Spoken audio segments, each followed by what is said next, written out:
자, 창세기 16장입니다. 창세기 16장을 여러분 아주 재미나게 그냥 이야기 형식으로, 스토리텔링의 형식으로 만약에 읽으신다면 오히려 여러분들이 굉장히 접근법이 더 잘 될 수 있어요. 왜? 단락단락마다 말하고자 하는 게 명확하게 드러나는 것도 되게 쉬워요. 스토리텔링처럼 읽으면. 그래서 그래요. 그래서 여러분, 스토리텔링이라는 그 이제 문법적 이야기를 성경 해석학자들이 왜 그렇게 많이 얘기하냐면, 어차피 기록도 이야기거든요. 여러분 그렇지 않아요? 난중일기 한번 봅시다. 1592년 뭐가 터졌어요?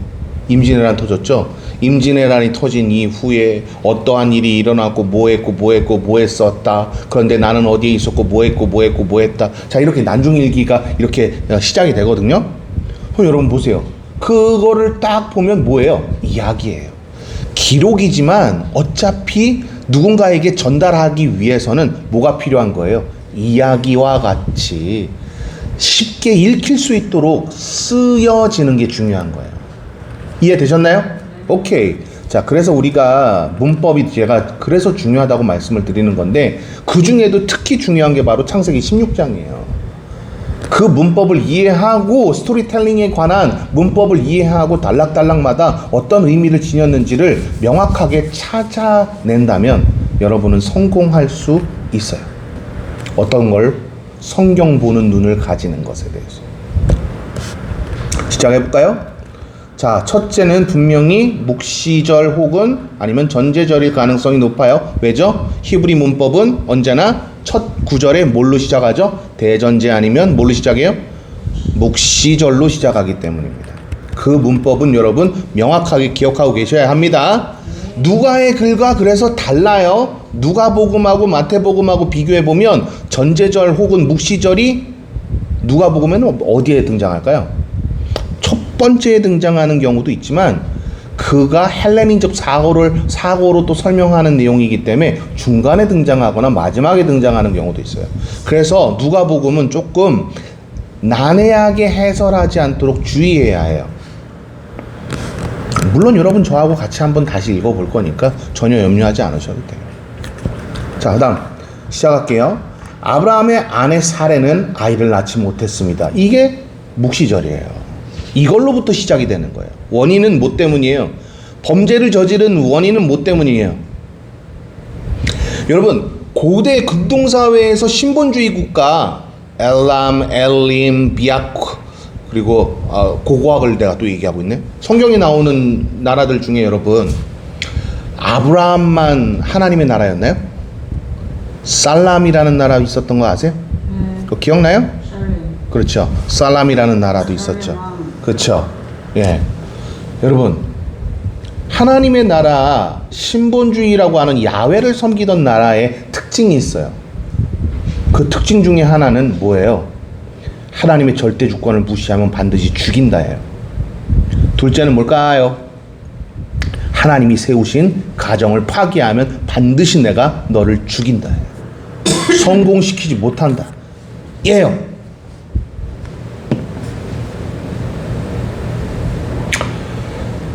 그래서 여러분, 신본주의 국가 야훼를 섬기는 나라에서는 일부 일처제였어요.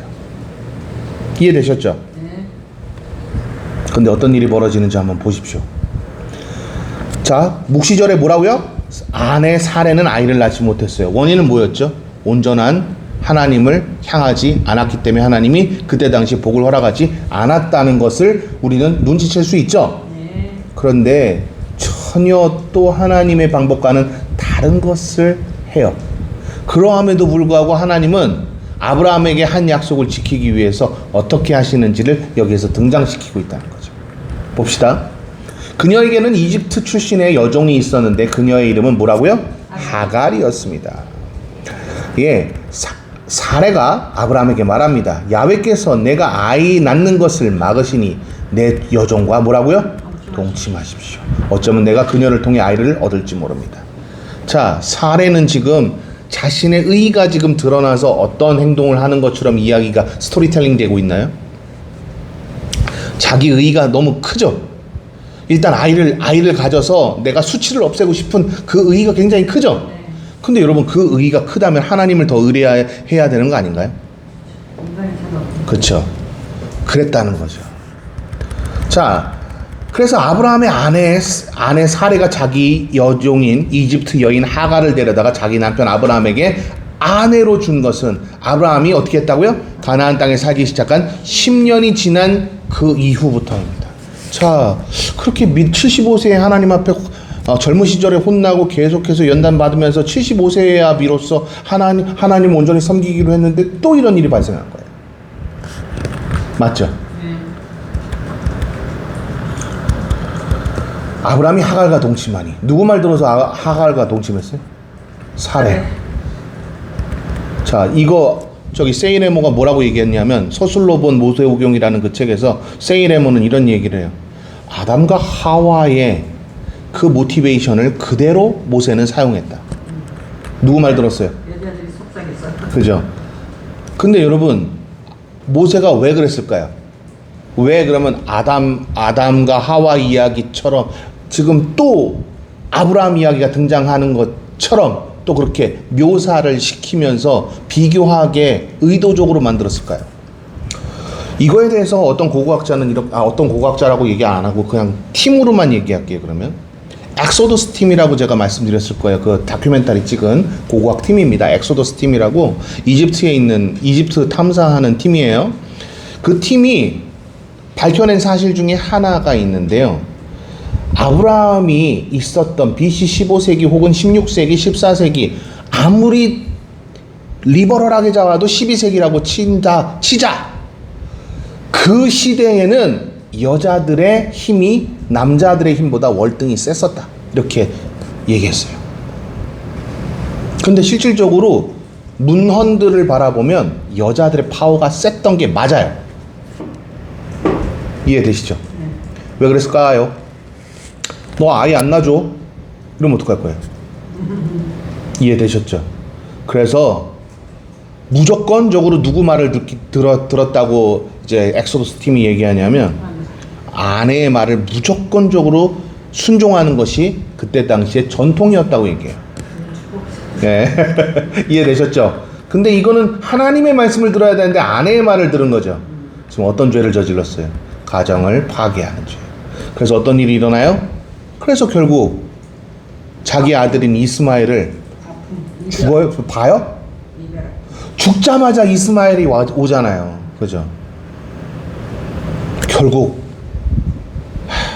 이런 비극이 일어난 거예요. 자, 한번 봅시다. 아브라함이 하갈과 동침하니 하갈이 임신을 하게 됐습니다. 자기가 임신한 것을 알게 되자 하갈은 자기 여주인을 업신여겼습니다. 이렇게 된다니까요. 결국 비극은 뭘로부터 시작되냐면 하나님의 기준을 파괴하면서부터 시작되는 거예요. 동의하세요? 동의 안 해도 어쩔 수 없어요. 이게 당연히 성경에서 말하고 있는 진리니까요.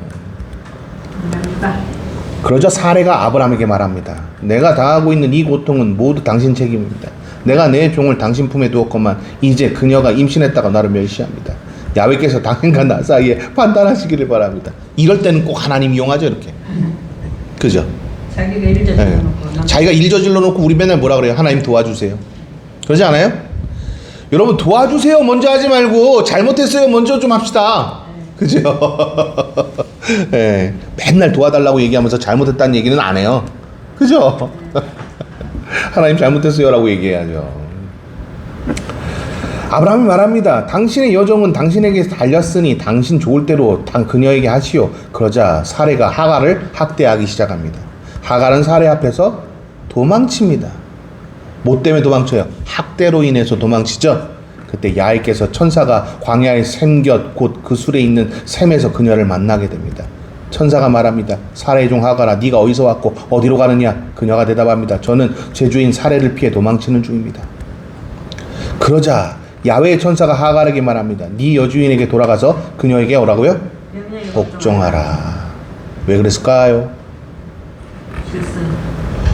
여러분 여기에서 지금 종이라고 표현되고 있지만 고대 근동사회의 야외 문화에선 종이라는 개념이 없어요. 이거는 제가 옛날에도 설명했었죠. 그럼 여기에서 하가는 뭐 하는 존재였냐면 그냥 그 사례의 모든 일들을 전반적으로 돕는 사람 중에 매우 총명한 한 명의 뭐라 그래야 될까요? 헬퍼? 비서라는 표현은 좀 그렇고요. 헬퍼 정도로 합시다. 우리나라 말로 뭐라고 표현할 수가 없어요. 왜냐하면 그때 당시엔 종이라는 개념이 없었다니까요. 야외의 나라만 없어요. 야외 나라 말고 다른 나라는 있었어요. 근데 야외를 섬기는 나라는 없었어요. 확실해요. 이거는 고고학 증거들이 너무 확연하게 드러나기 때문에 이거는 당연하게 말할 수 있어요. 그러니까 우리나라 말로 servant라는 개념으로 이걸 번역한 것은 사실 그러니까 종으로 번역한 거 말이에요. 이건 좀 제 입장에 봤을 때는 고고학자인 제 입장으로 성경 해석학자인 제 입장으로 봤을 때는 좀 불쾌한 내용이에요. 이해되셨죠? 근데 왜 복종하라 그랬을까요? 그 명령에 복종하면서 거기에 머물라 그랬을까요? 고대 근동사회에서 여러분 함무라비 법전을 제대로 이해하지 못하기 때문에 많은 사람들이 이거에 대해서 헛갈려야 합니다. 여러분 함무라비 법전에는요 이런 얘기가 있어요. 공동체에서 빠져나오는 이유에 대해서 설명하거든요. 공동체에서 빠져나올 수밖에 없는 그 이유는 배교. 첫 번째는 뭐라고요? 배교예요. 배교요. 야훼를 말고 다른 신을 섬기겠다고 선언할 때 나올 수 있었어요. 둘째, 극악무도한 죄를 범했을 때 나올 수 있었어요. 도망갈 수 있었다고요. 그러니까 피택자라고 할게요.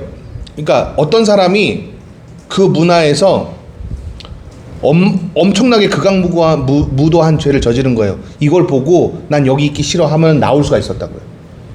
나올 때 어떻게 해야 되냐면은 그 문고리 앞에서 여러분 나는 여기서 평생 죽겠습니다 하면은 귀를 뚫어가지고서는 둘로스라고 해가지고선 여러분 그렇게 했었잖아요.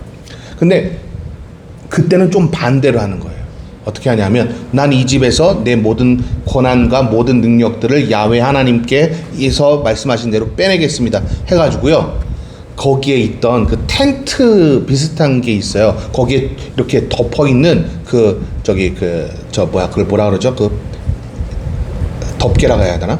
텐트 위에 덮는 걸 덮개라고 해야 되나? 우리나라 말로 덮은 거를 빼가지고 자기에게 이렇게 두르면 간다는 얘기예요. 선언하는 얘기예요. 이해되셨죠? 너무 고고학만 안 하세요. 자, 어찌됐건 그랬단 말이죠. 그러면 지금 그 이유 사유에는 하나도 들어가지 않네요, 이게. 네. 그래서 하나님께서는 들어가라 하신 거예요. 그랬을 가능성이 상당히 높아요. 왜요? 네가 만약에 이렇게 들어가서 내 말대로 순종한다면 원래는 허락하지 말아야 하는 건데 뭘 허락하지 말아요? 원래는 뭐 허락하지 말아야 돼요? 자손의 번창이요. 그렇죠? 왜죠? 파괴했잖아요. 가정을. 하나님이 주신 가정을 파괴한 거잖아요. 그러니까 원래는 허락하지 말아야 되는데 여기에서 하나님이 결정적인 언약을 하갈과 맺으십니다. 같이 한번 읽어보실래요? 시작. 내가 내 자손을 크게 번성케 쓸 수 없을 만큼 불어나게 할 것이다. 다 같이 다시 한 번만 읽어보세요. 시작. 내가 내 자손을 크게 번성케 해서 쓸 수 없을 만큼 불어나게 할 것이다. 맞아요. 이 이야기를 약속하신 거예요. 뭐 하면? 네가 내 말대로 순종하면. 그러니까 하나님께서 한 번은 용서해 주신 거네요. 그렇죠? 근데 어쩔 수 없는 분쟁은 계속 거기서 또 일어나거든요. 그렇지만 지금 그 얘기까지 가려면 조금 스토리텔링이 더 연결되니까 한번 보자고요. 야훼의 천사가 하갈에게 말합니다. 네가 지금 임신했으니 아들을 낳을 것이다. 그 이름을 뭐라고 부르라고요? 이스마엘이라고 불러라. 이스마엘이라고 불러라. 하나님께서 이렇게 이스마엘이라고 이름을 지어주신 거예요. 이 이스마엘 하니까 이제 많은 사람들이 이시에다가 키워드를 맞춰가지고 야훼께서 들으실 것이다 이렇게 번역을 하더라고요. 근데 그 번역이 맞는 건지 아니면 그때 당시에 고고학적으로 살피는 게 맞는 건지 여러분 판단은 여러분들이 하셔야 할 거예요. 왜냐하면 저는 여러분 이러한 학설이 있고 이러한 학설이 있다라는 이야기를 제시해 줄 수 있는 사람이잖아요. 그러니까 여기에다 키워드를 맞추게 되면은요, 하나님께서 너의 이야기를 듣고 또 다른 해결책을 주셨을 것이다 라는 헤세드에 가까운 문법적 체계를 또 가져요. 이해되셨죠?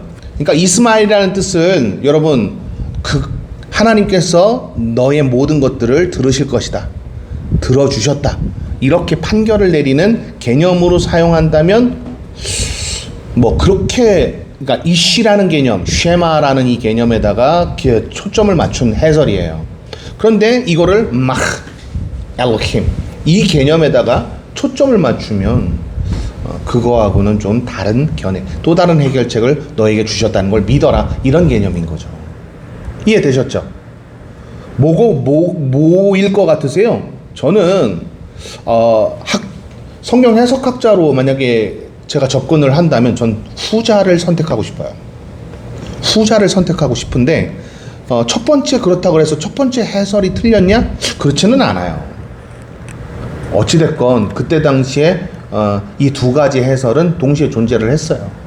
그래서 어디에 강조점을 뒀는지는 명확하게 안다면 이 두 가지에 대한 문제점을 해결할 수 있어요. 그렇지만 저는 문맥상 살펴보면 후자가 더 맞을 것 같아요. 왜죠? 이스마엘이 어떻게 됐어요? 크고 강성한 나라가 됐잖아요. 그렇죠? 하나님의 또 다른 해결책이 있었던 거죠. 그가 목말라서 죽어갈 때요, 이스마엘이 죽어갈 때 어떻게 하셨어요? 하나님이 또 다른 해결책으로 그에게 샘을 보여주셨잖아요. 그렇다면 여러분 후자일 가능성이 더 높지 않나, 저는 성경 해석학자로서 그렇게 말씀드리고 싶다는 거죠. 여기까지는 다 이해되셨죠? 오케이. 자, 그러면서 그리고 이제 첫 번째 해설은요 16장 11절에 기반을 두고 있기 때문에 그 해설이 들어간 거예요. 한번 같이 한번 읽어보실래요? 시작. 야훼께서 천사가 하게 네가 지금 임신했으니 야훼께서 내 고난을 봐요. 여기에다가 맞춘 거예요. 그 해설은 이시라는 개념, 쉐마라는 개념에다가 또 초점을 맞춘 거예요.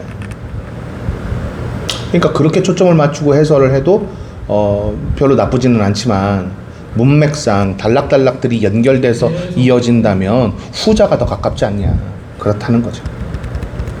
이것 때문에 제가 대학원에서 강의할 때 의견 정말 많았어요. 어찌됐건 자, 그 다음 또 봅시다. 그가 들나귀와 같은 사람이 돼 모든 사람과 싸울 것이고 모든 사람은 그와 싸울 것이다. 그가 모든 형제들과 대적하며 살 것이다. 자, 이 얘기는 결국 뭐냐 하면 들나귀라는 이 개념이 고대 근동사회에서 어떤 사람은 또 이걸 또 낙이라는 이 개념에다가 종으로서 살 것이다 라고 또 표현을 하는 해설을 하더라고요. 성경 해석학자 중에 그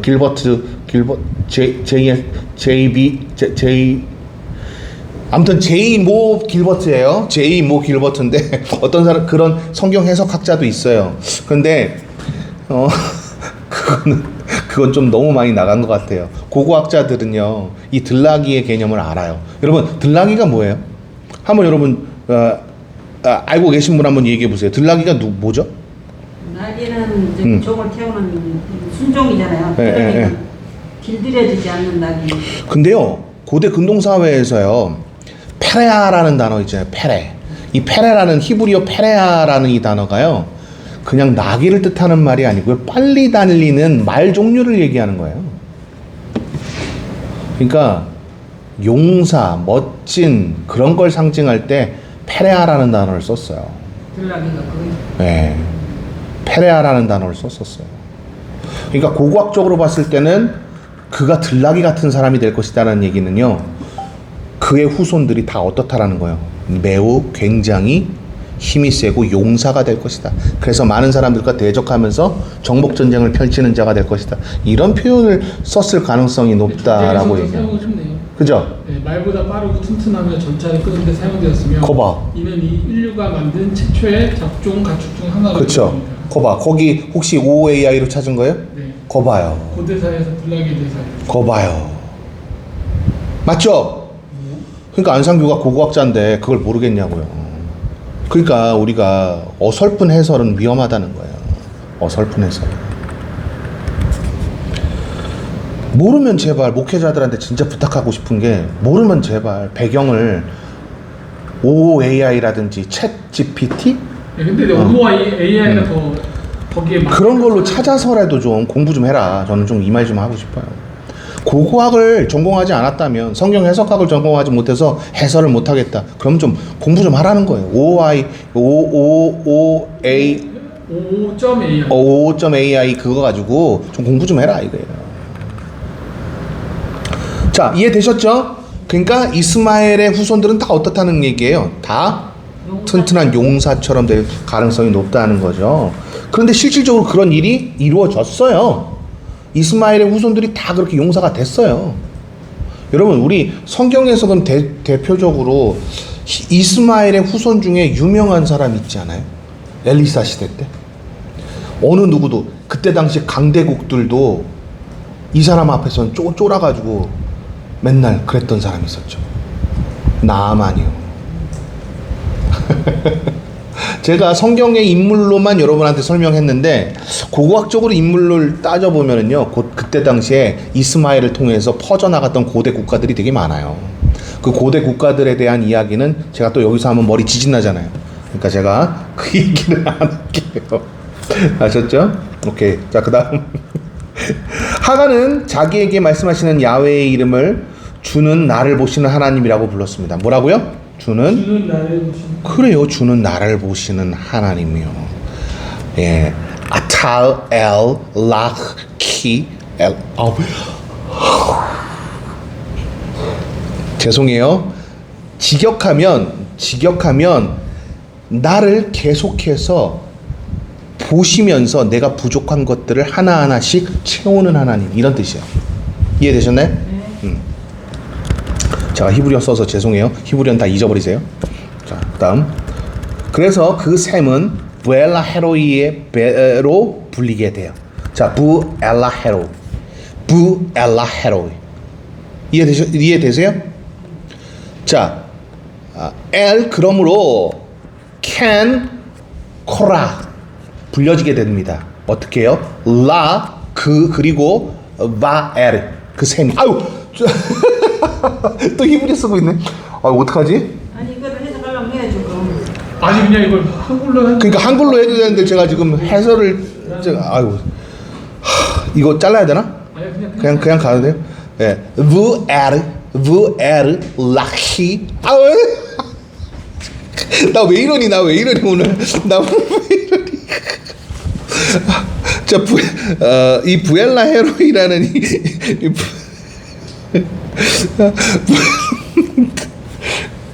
부엘라 헤로이, 이게 부가요, 무엇 안에 락 감찰하다, 락헤 그러니까 감찰하는 곳에 그 약속으로 우물을 허락하셨다, 이런 개념이에요. 이해되셨죠? 그러니까 우물을 보이신 사건이라고요. 우물을 보이신 사건이라고요. 왜요? 너에게 그 증거로 보이셨다, 이런 개념이 강하기 때문이죠. 아, 욕 바가지를 먹겠는데 큰일 났네. 우리 독자들 좀 이해해 주십시오. 제가 한국말이 서툴러서 막 안 나올 때가 있거든요. 그러니까 좀 이해해 주십시오. 예. 자, 그래서 그 셈은 부엘라 헤로이로 불리게 됐고 지금도 그 셈은 가레스와 베레 사이에 있습니다. 자, 이 이야기는 지금 있습니다라고 얘기하는 거 보니까 저자가 있었던 그 시대까지 계속해서 그 이름으로 불려졌다는 얘기겠죠? 네. 자, 오늘 여기까지.